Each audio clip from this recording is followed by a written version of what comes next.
Welcome to the County Beat. As always, we like to bring you some great information about programs in our county and just really all of the things that are going on throughout our community. Today we have a wonderful show, and we really want to talk about a great program that the county has instituted. In fact, it's an award-winning program. It is our Central Permitting Program that was just awarded a 2015 Achievement Award by the Virginia Association of Counties. And with me, I've got Art Berkley, who's our Director of Inspections, Beverly Walkup, who's our Director of Planning and Zoning, and it's great to have both of you with us. Thank you, Don. Thank you. So Central Permitting, what can you tell our citizens about the program, how it works? And I mean, it's an award-winning program, Yeah. so we know it's successful. We initiated Central Permitting actually in October of 2014 when we first opened Central Permitting Office. And what we did is we brought together all the different departments that were involved with development, both residential and commercial, and tried to put them in one central place. Prior to that, we had some folks that were across the street, we had some folks that were upstairs, we had some folks that were over in another building. So somebody came in with a permit, they had to go all these places to try to get their permits straightened out. And we found out that that was really wasn't friendly to the development community and made it real difficult. So we pulled all those departments together. We actually started working on it in January of 2014 when Ms. Seward had brought us all together with the initiative to form the Central Permitting Office. And we brought it live in October. And since then, it's been working real great. It's a place where a citizen or a developer can come to one counter, even if they're not sure exactly what they want. The technicians there have enough knowledge of what goes on that they can help them and direct them to anything that they may need, whether it's something that we can do through the Central Permitting Office, or whether it's not, it's something they may have to go somewhere else, like maybe the health department or somewhere like that. So it's a really good thing for the development. I know if I was going to build a new house or do something, I'd much rather be able to go to one place and be able to take care of all my information. And we've even expanded that. We're doing a lot of stuff online. We do electronic plan reviews, so the developer or the builder can actually submit their plans electronically to our website, and we do the review. We email them back comments, and we do it all electronically, so they could be sitting in their office in Chesapeake or Virginia Beach, taking care of all their business there, and never have to drive out here to the county. Wow. So it's really a customer-focused idea, and I think it's working out real well. And Beverly, I know your office is an integral part of the Central Permitting. If you could just maybe give a sense of which departments are actually involved. Obviously, the two departments here are involved. Stormwater, building inspections, and planning and zoning. We brought all three of those disciplines under the Central Permitting Division.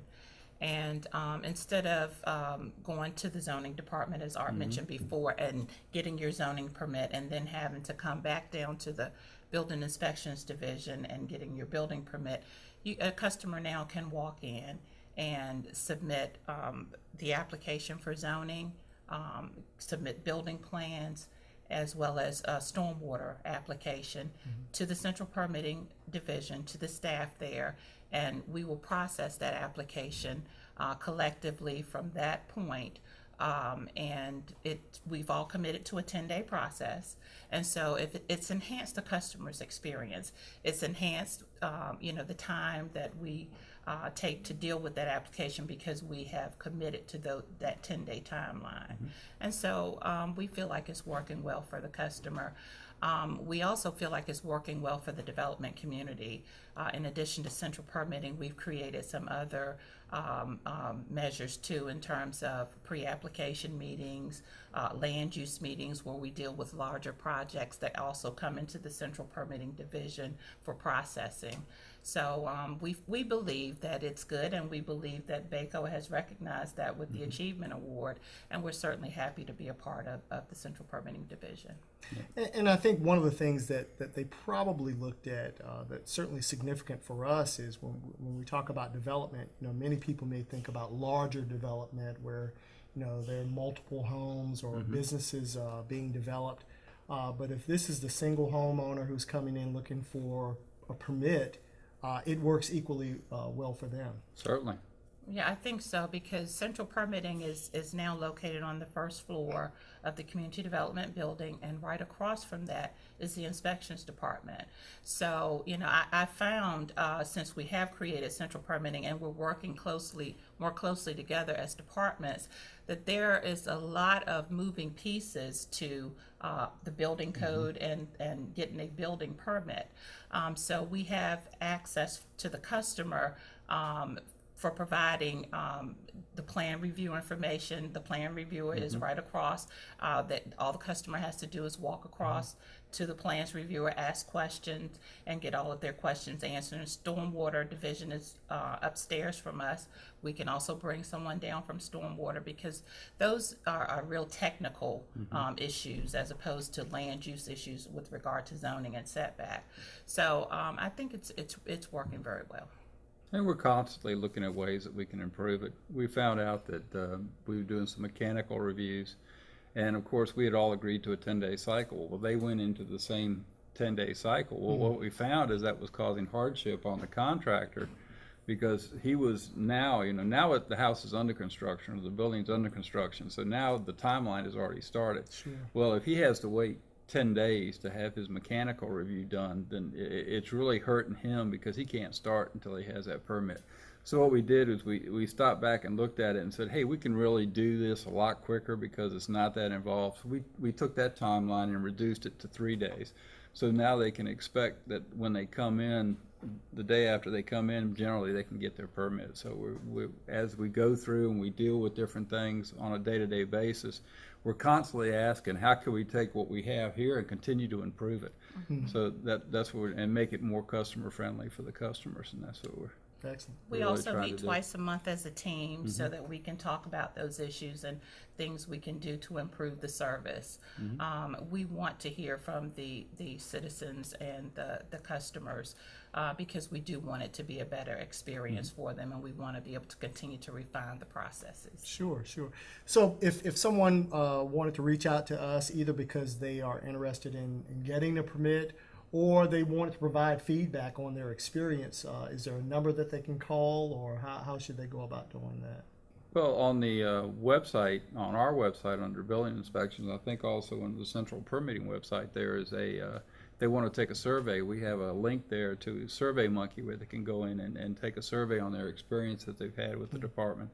If they want just general questions, of course, all our numbers are listed on the website, and they can call, and if one of us can't answer the question, we always know where to get it to, so they can get their answer as quick as possible. Excellent, excellent. Any thoughts in terms of how we're evolving? I know you all said you meet regularly, and you're looking at ways of improving central permitting even from where we are now, but any thoughts about any upcoming changes, or are we pretty much in a good place now where we think we're really servicing our customer base? I think we're in a good place, but I think there's always room for improvements. We're constantly looking at our software and our tracking software and stuff, and trying to figure out better ways that it will work for us as far as tracking and things like that. So we're always looking at that, as well as making it easier for the contractor to do things electronically. That's one of the things that I've really pushed for the last maybe 10 years. And seeing where technology is going, and it helps us to serve our customers that way, because if they don't have to drive 45 minutes to an hour to get here, or even a homeowner doesn't have to take a day off to come down and take care of all this, it makes it a whole lot easier for them. If they can sit at their kitchen table in the evening when they get home from work and apply for their permits, submit their drawings, and basically do everything online, it makes it a whole lot easier for the citizen. Excellent, excellent. Well, any parting thoughts? We certainly thank you all for the information, and we're excited about this award-winning program. It sounds like it's working wonderfully, both for staff as well as for our customers. It's really been good, and we're real excited about it. And we're just happy that it has worked, has been as successful as it has been, and we're thankful for the staff who came together to make all of it happen, and who work daily to make the customer experiences a good one. Excellent, excellent. Well, again, if you've got feedback that you'd like to provide to us, you can go to our website at www.centralpermitting.com www.iwus.net. Certainly look at the information provided there. There's a survey. We'd love to hear from you, and we want you to stay tuned. We've got a fantastic segment coming up. We're actually going to leave and go off site, and we want you to stay tuned. We'll be right back.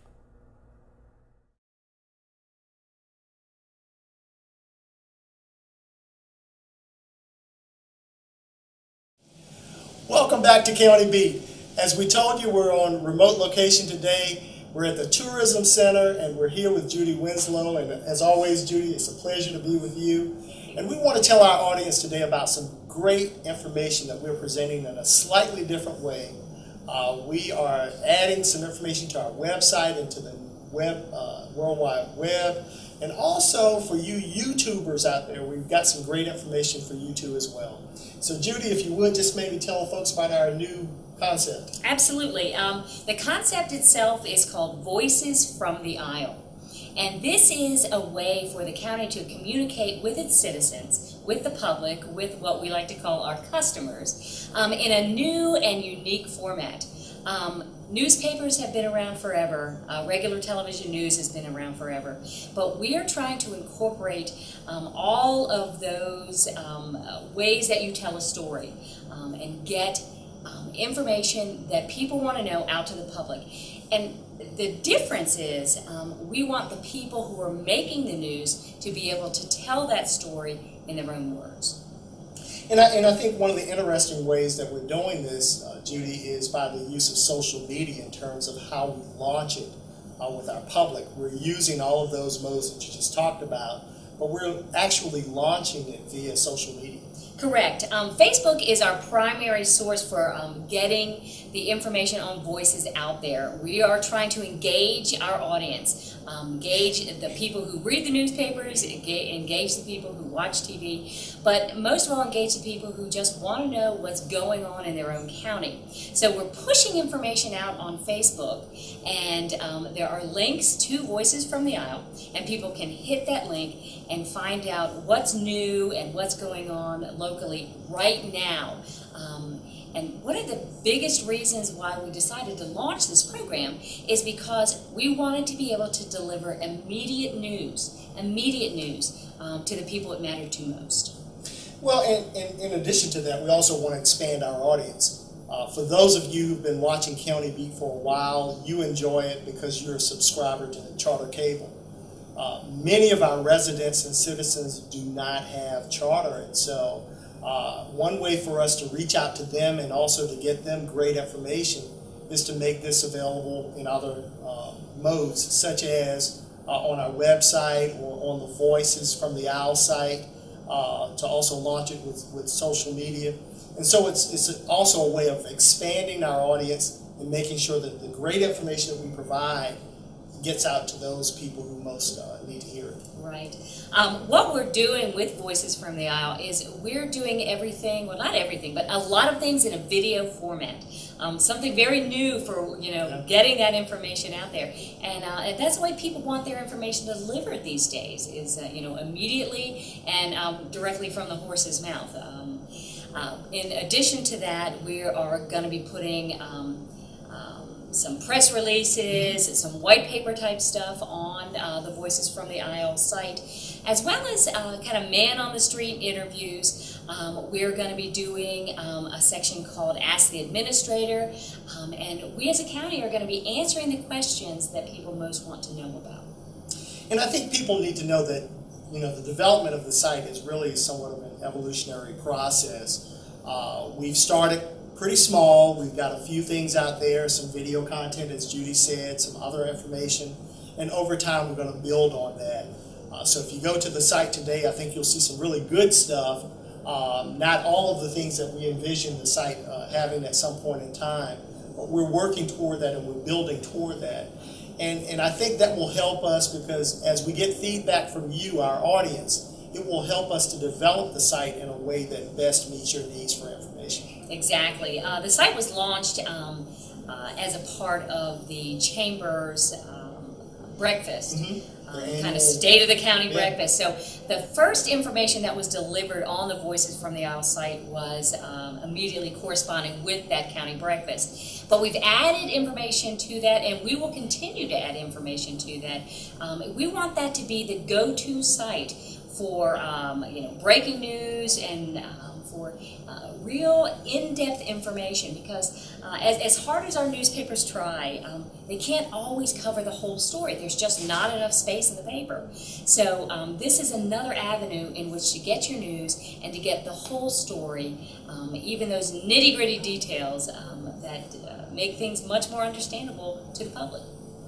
And again, I can't emphasize enough the ability that we now have to reach a larger audience. It is important for us to not only get that story out in the newspapers, but not everybody reads the newspaper. And so for those people who may not be subscribers to our local newspapers or to Charter, again, this is a way of getting that same information, getting in a different format, and we believe getting really better information because you can get a more complete picture.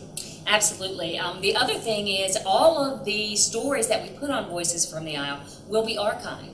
So you can go on to Voices from the Aisle, look at what is immediate and happening now, and then hit any of the archived information, and you can see everything from the inception of Voices from the Aisle, which I think will be fascinating as we go along. And I mentioned YouTube a little bit earlier. For those of you who like YouTube and who use it as a way of watching videos, many of the videos that you see on Aisle will also be on YouTube. We now have a channel, an Isle of Wight County channel on YouTube that will have duplications of those videos. So again, it gives you another way of accessing that same information and really taking advantage of the opportunity to be a well-informed citizen. Absolutely. We would like our citizens to sign up for Voices from the Aisle, and there are multiple ways to do that. You can go to our Facebook page, which is Isle of Wight County VA on Facebook, and please search us out on Facebook, because that's a great way to get information from us. And then you can go on the county website. Absolutely. There is a link on the county website to Voices from the Aisle. It's a very quick, simple sign-up process. All we basically need is your name and your email address. There's spaces for more information there, but that's pretty much all we need in order to get that information out to you. So we invite you to go to our website, or as Judy said, you can go to our Facebook page, sign up for Voices from the Aisle, and you'll be in a great position to get some fantastic information and to stay current on all of those things that are happening in Isle of Wight County. Stay tuned. We've got some more information coming, but we want you to definitely go to Voices from the Aisle.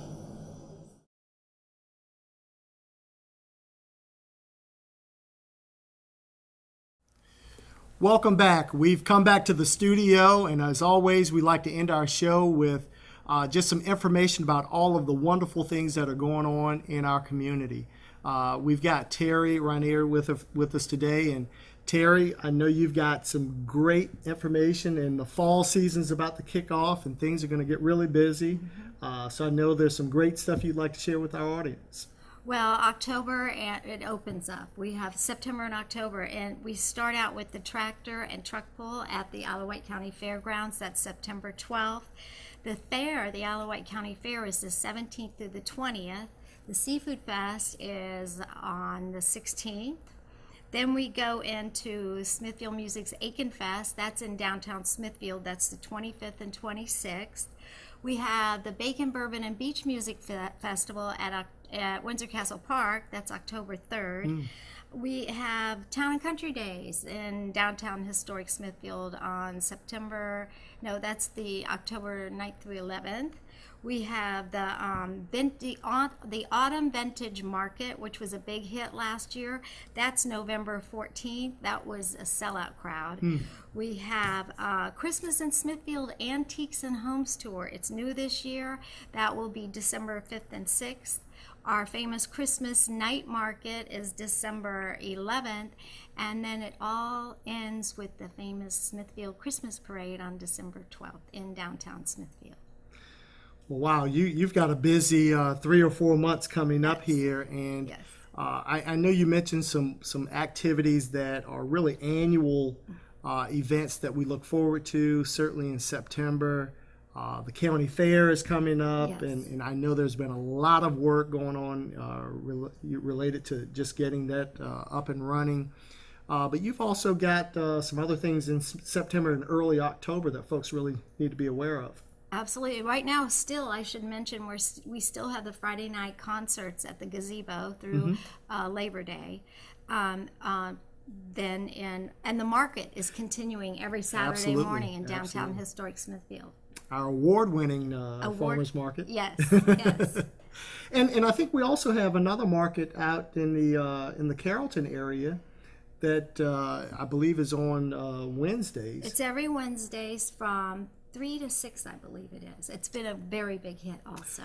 Well, and that just goes to prove that, we've really got a growing community, growing audience, and folks are really, really getting involved with our farmers markets. Yes.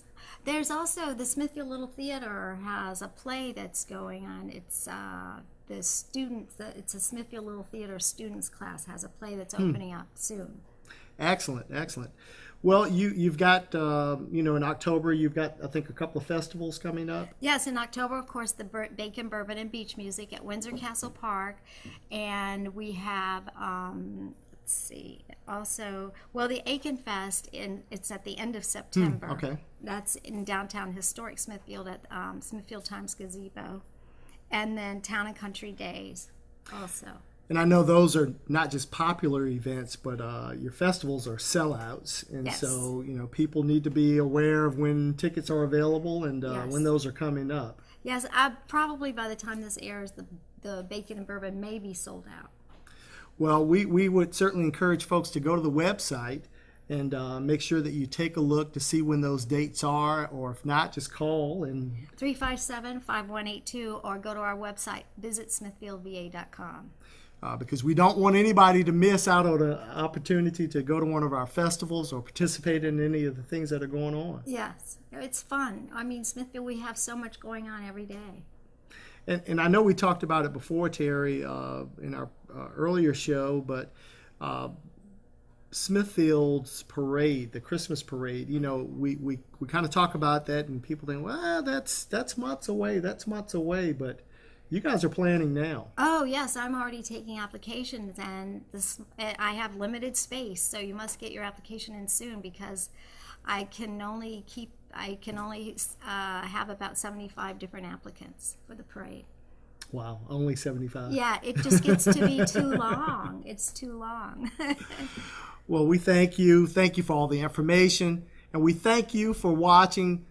We ask that you would just join us each time for the County Beat, where we try to provide information about our county, information about our community, and all the wonderful things that are going on. We encourage you to shop locally and certainly participate in all of the wonderful events that are going on that Terry just talked about. We'll see you next time on the County Beat.